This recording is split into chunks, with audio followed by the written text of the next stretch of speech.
Do. Hi everyone. I wanted to hop on this morning, South Africa time morning, to share a little bit more about the. I wanted to share a little bit more about the holding personality, which I've spoken about in the last 2 weeks in my posts, and also spoke a bit about where it comes from. This is from my own. So this is my own theory. It comes from my own experience of adrenal fatigue syndrome and what I noticed in myself, and then what I started to recognize in my clients and patterns and similarities that were showing up. And I realized how these psychological patterns, these ways of being, were so deeply uh, involved in the experience of fatigue and exacerbating the fatigue. So I'm not going to go too much into the details about what they are, what the holding personality is. You can read back on the post if you want to, except to say that largely it has to do with striving, pushing, achieving, doing, so being in action a lot, a lot. Needing to be organized, lots of planning. It's a lot. It has a lot to do with wanting to be in control. And it can also involve holding everything together, according to particular expectations, and holding the emotions all together. So it's if it were an embodied experience, the best way to put it is it's like holding everything. It's also about rescuing and protecting other people.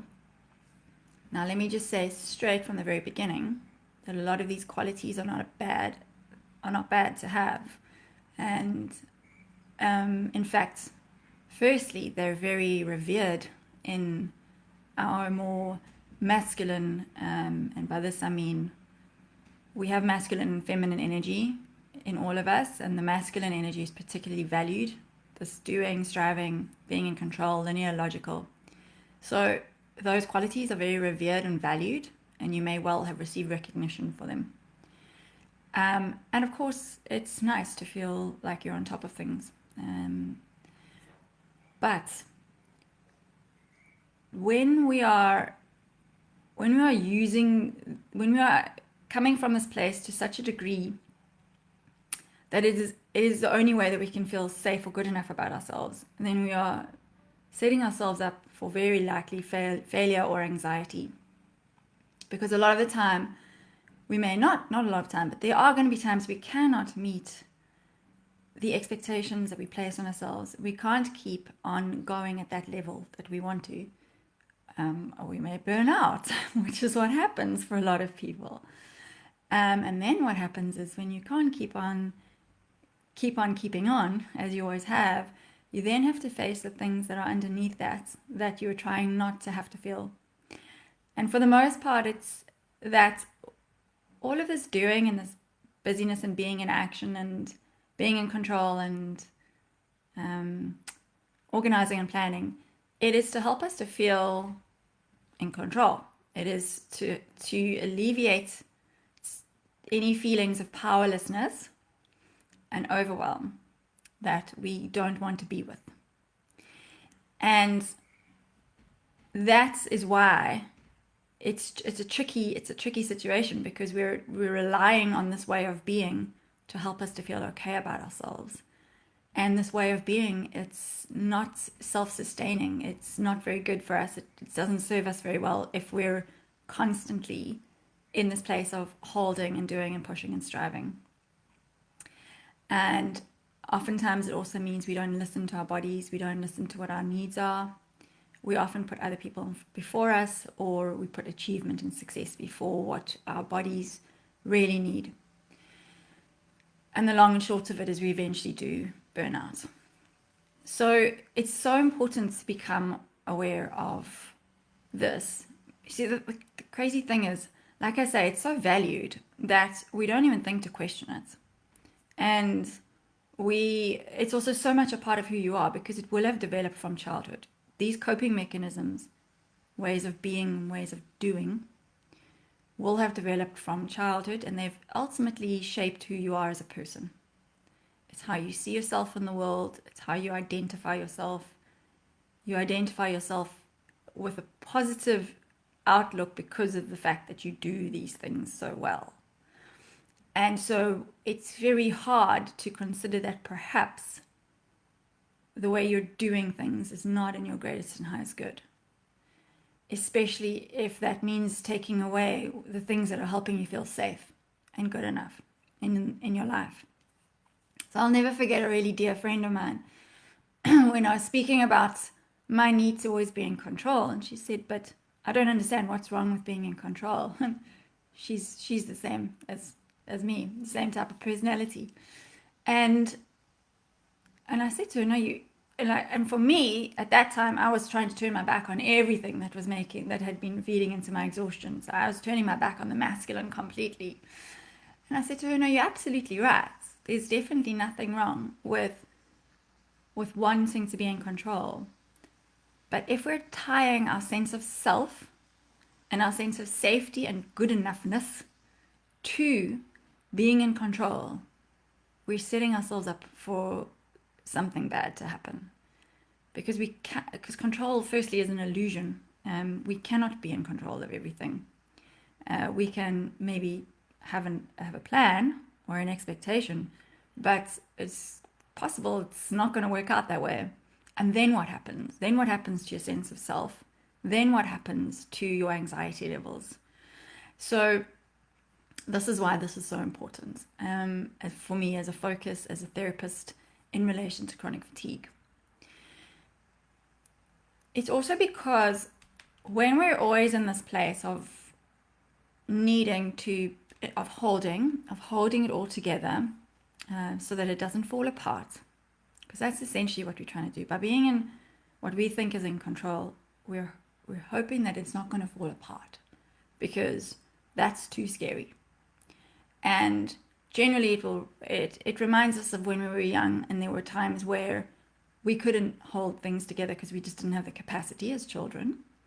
And perhaps the others weren't able to hold them together for us because they also were battling either with mental illness, physical illness. They were just too busy. They just didn't know how to do it because they were never taught how to do it. So we spend a lot of energy in all of this holding, a lot of energy. And when we're doing it, we very seldom are in a rested and relaxed place. So there's a big difference about standing in your power and feeling centered within something and feeling like you are managing and doing well, where you can still trust that even if it doesn't work out, you're going to be okay, versus when you're hanging your sense of self and sense of wellness on how well it turns out and on your capacity to do it really well. Because in the second experience, your body is almost always going to be in a mild degree of fight, flight, or possibly even freeze mode, stress mode. So this is what we call the sympathetic. Sympathetic nervous system creates this stress mode of fight, flight, or freeze. And the parasympathetic is around rest and digest. When we're in chronic fight, flight, and freeze, even if it's just low grade, the body cannot heal. It cannot rejuvenate. It cannot create energy the way it needs to. And we're not designed to live that way. We're only designed to be in that state maximum 20% of the day. These days, some of us can live in that state most of the day without even realizing it. And that is why this is important to me, is to help people to become conscious of how often they've gone into fight, flight, or freeze mode, and to then be able to do something different and to consciously come back to rest and digest as often as possible, because that is where the healing happens. That is where, if we have chronic fatigue, it cannot be healed unless there's more consistent rest and digest happening. So I just want to run you through a quick exercise this morning. It's a body scan. Now, most of us are very disconnected from our bodies. The reason being is because it is in our bodies that we feel our emotions, because our emotions are energy, and energy has a felt physical sensation. And I know you all know this to some degree, because when you're nervous, I bet you something happens to your stomach, or maybe to your chest. Maybe you feel fluttery either in the stomach or chest, or a little bit of tightness. That's all part of the energy that is linked to the emotions of, so we have a thought, which creates an emotion, and there's energy related to it, which then creates a physical sensation. Of course, there's also physiological changes that are happening related to the vagal nerve, for instance, the vagus nerve. And so we don't want to feel. We don't like feeling those things, because if no one taught us how to manage our emotions, how to be with them, and that they're okay and safe, they're not going to make us fall apart, then we try and avoid them. So then we also disconnect from the body. And I'm now going into module 2.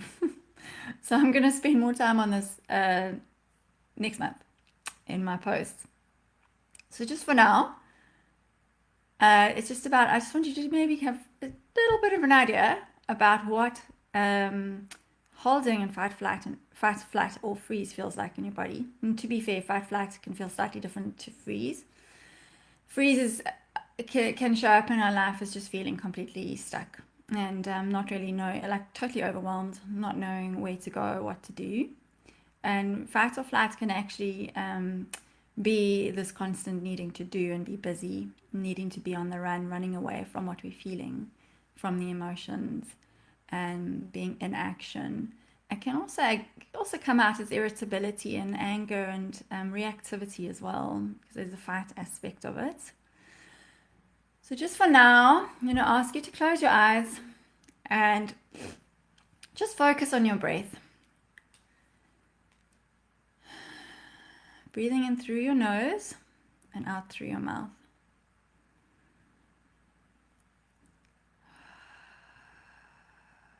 And use your breath as the path into your body. So as you pay attention to your breath, allow your breath to draw your awareness into your body, following your breath in and then out of your body again as you breathe in and out.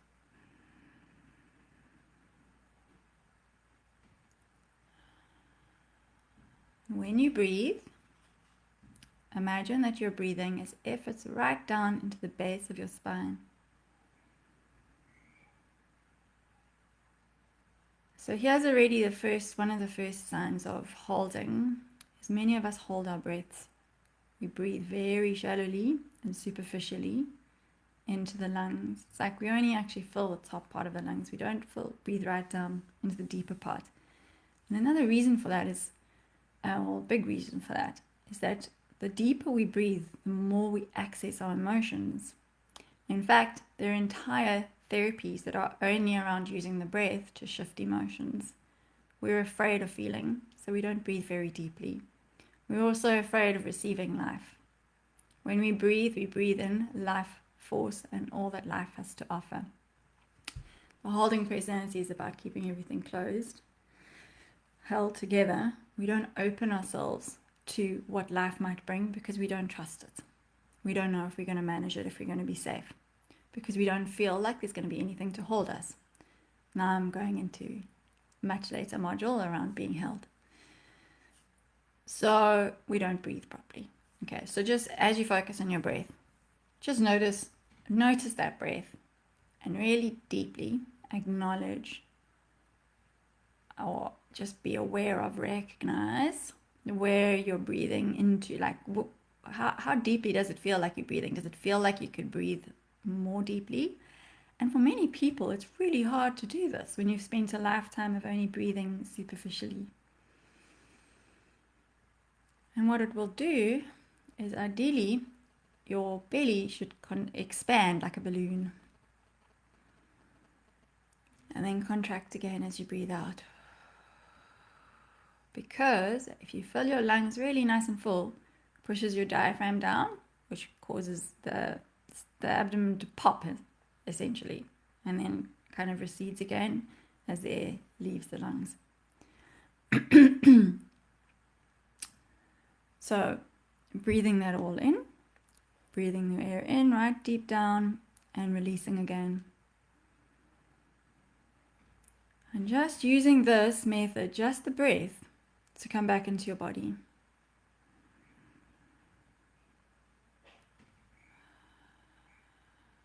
And if your mind is busy, and if there's lots of thoughts, just observe it without getting attached to it. So try not to run with it. Like we often hook onto something and then run with it, and then we lost our attention to it. It's like we leave our bodies.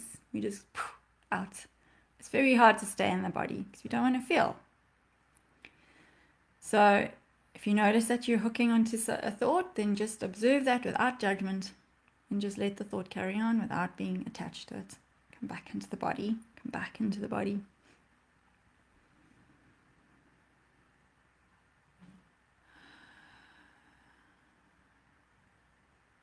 Now what I'm going to ask you to do, please, is to consider a time, remember a time recently when you have felt overwhelmed, when you have felt you've had a lot to do. And I think for a lot of us at the moment, I'm seeing it in my clients, experiencing it in myself. A lot of people are feeling very overwhelmed at the moment. We've been holding so much together with this pandemic. It's like we want to just keep holding it together until we can get to the end and fall apart, and there's no end. So it's exhausting and overwhelming, and that's coming out in other ways, and with work, with children, etc. So just thinking of a time recently, or even just a general felt sense of feeling like things are out of control and feeling that overwhelm. And it can help to think of a specific time, but you may also just have a general felt sense. And think about what it feels like. Okay, so just in that place that you're in now, just notice things like what's happening to your heartbeat. What's happening in your chest?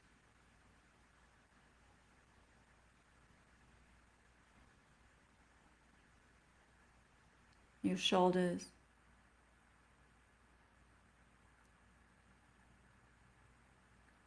Your jaw.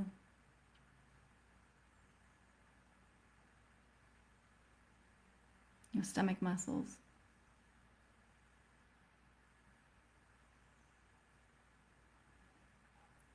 And very likely you're feeling a contraction in your body. You're feeling a tightness and a contraction. And you may feel that in various places in your body. The most common ones are often the shoulders, the jaw, clenching in the abdominal muscles. And what you're feeling here is very much a fight-flight response and how it is felt in the body. You may feel like you want to immediately leave your body. You may feel like you want to, so you start thinking about things you need to do.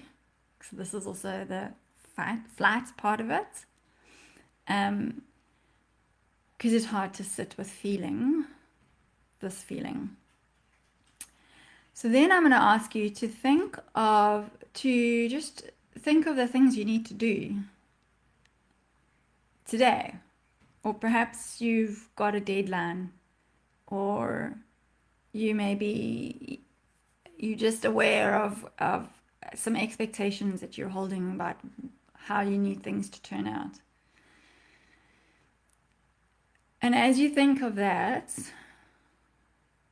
once again, notice in your body, is there some of that contraction there still? Or is your body relaxed and easy? Is your body surrendered? So as you think of those things you have to do, and those expectations and the plans, what is happening in your body? Again, scanning in your chest, jaw,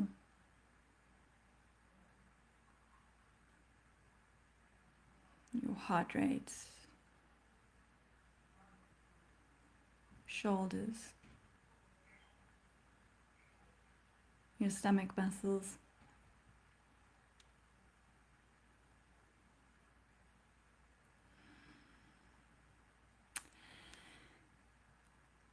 And I would like you to notice, please, are you pulling up and leaning forward in your body?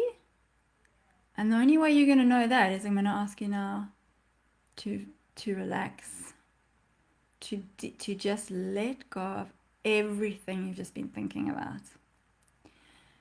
To think of something that's deeply relaxing, a time recently or a place where you could just let everything go.